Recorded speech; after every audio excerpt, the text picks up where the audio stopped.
번째 주목 섹터는 에너지랑 정유 쪽 한번 보겠습니다. 주춤하는 국제 유가, 정유주의 펀더멘탈이 살아있을 수 있을까요? 어떻게 보실까요, 전문가님? 네. 오늘 이 국내 증시 중에서 주가가 전반적으로 좀 약세거든요. 그런데 굉장히 강력하게 올라가고 있는 종목이 있습니다. 바로 S-오일이라는 회사죠. 이 회사는 대표적인 정유주라고 알려져 있죠. 하지만 S-오일이 그동안 주가가 굉장히 많이 약했었고요. 그런데 오늘 이렇게 강하게 올라가고 있는 데는 증권사의 역할이 좀 크다라고 볼 수가 있습니다. 실제로 증권사 쪽에서 S-오일에 대해서 굉장히 저평가되어 있다라고 이제 보고서가 나왔고 강력 매수에 대한 어떤 의견들을 좀 썼단 말이죠. 그래서 이 내용들을 보시게 된다면 지금 현재 S-오일의 주가는 5년 동안에 주기적으로 다가오는 최저점 부근에 위치해 있다라고 이야기를 하고 있습니다. 실제로 지금 과거에 보시면 2020년도에 주가도 이 최저점을 찍었던 자리고요. 그리고 과거 또 주가는 2015년도 정도 이때도 저점이 최고 나왔었죠. 그리고 그 전에 저점을 보시면 또 2010년도에 또다시 저점을 나왔습니다. 이렇게 5년 정도의 주기로 저점이 나왔기 때문에 지금이 5년이 지난 이 자리가 현재 저점일 수 있다라는 논리죠. 사실 이 논리만 가지고는 좀 빈약한 논리일 수 있어요. 하지만 이외에 추가적인 이야기들도 분명히 있습니다. 분명히 이제 S-오일의 주가가 이렇게 오르락내리락 하는 데는 결국은 국제유가의 동향도 분명히 영향을 주었다고 생각을 합니다. 국제유가의 현재 흐름하고 그동안의 흐름과 이 S-오일의 주가의 흐름도 거의 비슷하게 움직이고 있기 때문에 이 사이클을 타고 있다라고 볼 수가 있겠죠. 그리고 최근 들어서 보시면 유가가 굉장히 많이 떨어졌습니다. 최근에 오늘 같은 경우에도 이제 국제유가의 현재 동향을 보게 된다면 WTI 기준으로 배럴당 61달러 정도 선에 머물러 있거든요.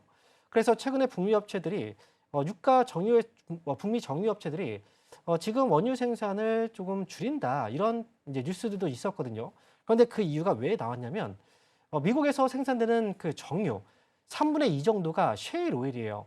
그런데 셰일 오일의 경우에는 우리가 손익분기점이라는 게 있잖아요. 생산했을 때 판매를 해서 이익이 날 수 있는 하지만 이익과 손실이 결국은 0이 되는 그 손익분기점이 있는데 그 손익분기점의 경우에는 배럴당 65달러 수준입니다. 그런데 지금 현재 국제유가는 배럴당 61달러 정도 수준이란 말이죠. 이미 손익분기점 아래쪽에 있기 때문에 생산하게 된다면 오히려 손해를 볼 수 있는 그런 상황이 돼버렸죠.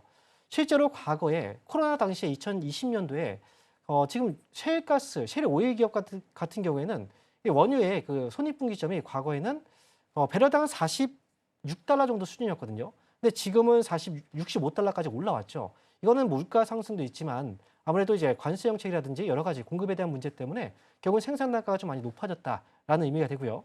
어쨌든 지금은 오히려 생산하면 오히려 손해를 볼 수 있는 그런 상황이기 때문에 그래서 유가의 경우에는 지금 현재 시점이 좀 저점, 이 바닥일 가능성이 있다라고 인식을 하고 있는 거죠. 그런데요. 반면에 이런 생각들도 할 수가 있습니다. 과거부터 지금까지의 흐름을 보시게 된다면 셰일 오일의 경쟁업체들이 결국은 이제 원유를 생산하는 산유국들이에요. 이 산유국들의 오일의 대체 오일이기 때문에 과거부터 지금까지 미국을 견제하기 위해서 오펙 또는 오펙 플러스에서 유가를 계속해서 하방 압력을 많이 밀어 넣었었습니다. 그래서 셰일 오일 기업들보다 오일의 그 손익분기점 단가보다 더 낮게 이 유가를 떨어뜨린 거죠. 그렇게 되면 결국은 셰일 기업들은 망하게 됩니다. 최근 들어서 셰일 기업들 같은 경우에는 생산을 좀 가동 자체를 좀 못하고 있는 굉장히 경영난 자체가 어려운 그런 시기에 놓여 있고요. 그리고 최근에 이제 트럼프 대통령의 행보를 봤을 때 미국을 충분히 견제할 수 있는 그런 상황들이 돼버렸거든요. 그리고 이 원유 생산, 산유국들의 경우에는 기본적으로 생산했을 때 이제 손익분기점 자체가 셰일 기업들보다는 대략 이제 10불 정도가 더 밑에 있어요. 그렇기 때문에 유가가 또 떨어진다고 하더라도 결국은 큰 타격을 받지 않는다는 거죠. 그래서 지금 유가가 저점이 될 수도 있지만 하지만 만약에 미국을 향한 이제 오펙 쪽에서의 어떤 공격이 들어오게 된다면 유가는 추가적인 하락도 나올 수 있다는 점도 유의가 필요하다라고 말씀드릴 수 있겠습니다. 예, 사실 오늘 S-오일 같은 경우에는 주가 상승의 이유들로 이제 증권사에 긍정적인 뷰가 있었는데 그가 이제 국제유가가 하락하면서 S-오일 같은 경우에는 예전에 좀 비싼 원유를 수입을 해서 이제 가공했던 제품들을 지금의 유가 가격에 맞춰서 팔아야 한다. 그러니까 마진율 축소의 그런 우려감들이 계속 제기가 됐었습니다. 그래서 그만큼 주가도 많이 눌렀었는데 오늘 같은 경우에는 큰 폭의 반등을 해줬습니다. 근데 어쨌든 유가와의 연동성이 있기 때문에 지금 뭐 반등을 했다라고 정도에서 우리가 매수의 관점으로 가져가기에는 그래도 리스크는 언제나 존재한다라는 생각이 드는데 전문가님 어떻게 보실까요? 네, 맞습니다. 지금 이제 앞에서도 얘기했지만 산유국들에서 지금 가만히 있지 않을 거란 말이죠. 네. 실제로 트럼프 대통령이 정책을 좀 잘못 썼던 부분이 있었어요. 물가가 너무나 많이 올랐었던 그 시기에 금리를 인하를 좀 압박하기 위해서 산유국들을 만나서 물가를 좀 내려라, 이제 유가를 좀 내려라, 공급을 늘려라라는 얘기를 했었거든요. 그래서 공급이 늘렸더니 결국은 유가가 빠져버린 거죠. 그런데 이게 결국은 부메랑이 돼서 최일 기업들한테 타격을 줘버린 겁니다. 그래서 지금 같은 경우에는 오펙과 오펙 플러스, 거기 러시아도 포함이 되어 있거든요. 산유국 중에서. 그래서 러시아 같은 경우에도 미국의 지금 행보가 마땅치 않을 거예요. 그래서 아무래도 이제 추가적인 증산에 대한 가능성이 좀 열어두고 봐야 되는 시점이고요. 그렇다면 여기서 유가는 더 빠질 수가 있다는 거죠. 그러니까 실적적인 부분에서 우리가 생각을 해본다면 유가가 오르고 내릴 때 만약 유가가 올라간다 하더라도 과연 정유 회사들의 실적이 좋아질까라는 부분도 의문점이에요. 왜냐하면 유가가 올라가고 내려갈 때는요. 수요가 분명히 있어야 됩니다. 수요가 있어서 올라가는 유가의 상승은 기업들한테, 정유회사들한테 큰 실적 도움이 되겠죠. 하지만 단순하게 공급적인 부분에서 유가가 상승한다는 거 하는 건 결국은 지금 경제적인 부분에서 수요가 없잖아요. 그러면 가격만 올라가고 소비가 별로 이러지 않는다면 실적 상승에는 결국은 도움이 되지 않는다는 거죠. 이렇게 말씀드릴 수 있겠습니다. 좋습니다.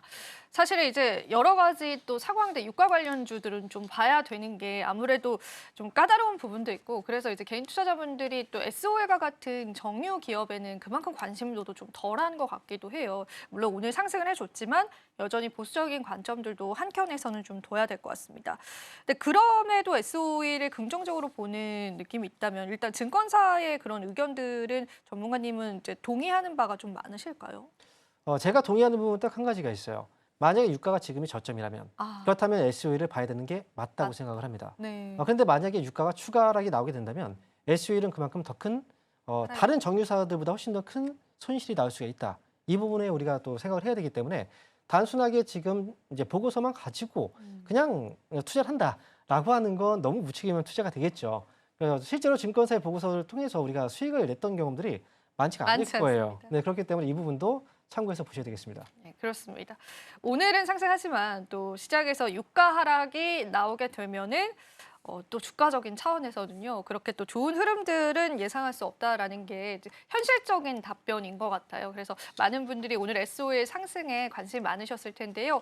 전문가님들의 뷰들도 참고를 해보시면 좋겠습니다. 자, 그러면은 정유주들 과연 긍정적으로 안 보시는 것 같기는 한데 최선호 기업도 있을까요, 전문가님? 선택을 일단 하긴 해야 될 것 같아요. 아, 그래요? 정유 네. 3사들이 있잖아요. 네. SK 이노베이션이라는 회사가 있고요. GS가 있고요. SO일. 세 가지 정유사가 있는데 사실 SK 이노베이션의 경우에는 일반 정유사라기 보기에는 2차전 쪽하고 너무 엮여 있어요. 맞아요. 그렇기 때문에 이 회사는 배제를 시키고 그렇다면 GS하고 SO일 중에서 어떤 회사를 선택할까? 당연히 만약에 유가가 저점이고 만약에 올라가게 된다면 결국은 이 중에서 선택은 좀 간단해집니다. SO일을 선택하는 게 맞다는 거죠. 그 이유는 뭐냐면요. 우리가 이제 기업들, 정유회사들은 회계 처리 방식이 조금 다릅니다. 거기에서 우리가 중요한 건 SK이노베이션하고 GS 이 회사는요. 수익을 인식할 때 회계 처리 방식이 후입 선출법으로 인식을 해버려요. 그러니까 후입 선출법은 과거에 늦게 들어온 제품이 먼저 팔린다는 식으로 이제 인식을 해버리는 거죠. 하지만 SOL의 경우에는 선입 선출법 방식으로 수익을 인식합니다. 만약에 유가가 올라가게 된다면 올라가는 시점에 맞춰서 이익이 인식된다면 선입선출법 방식이 가장 크게 이익이 증가하게 돼요. 그렇기 때문에 유가가 만약에 많이 떨어진 다음에 유가가 반등이 나오게 된다면 가장 빠른 수익의 전환은 바로 SOL 쪽에서 나올 수가 있다는 거죠. 그래서 전제적인 부분은 만약 유가가 저점이라는 전제 하에서 투자를 하게 된다면 당연히 SOL 쪽으로 봐야 되는 게 맞고요. 하지만 유가가 더 떨어진다라고 생각을 한다면 가장 큰 손실이 나는 것 역시도 SOL이 될 수 있다라는 겁니다. 그렇기 때문에 저점이 돼서 이제 올라오게 된다라는 어떤 신호가 줬을 때 그때 이 SOL에 대한 투자를 해보시는 것도 좋을 것 같다. 이렇게 말씀을 드리도록 하겠습니다.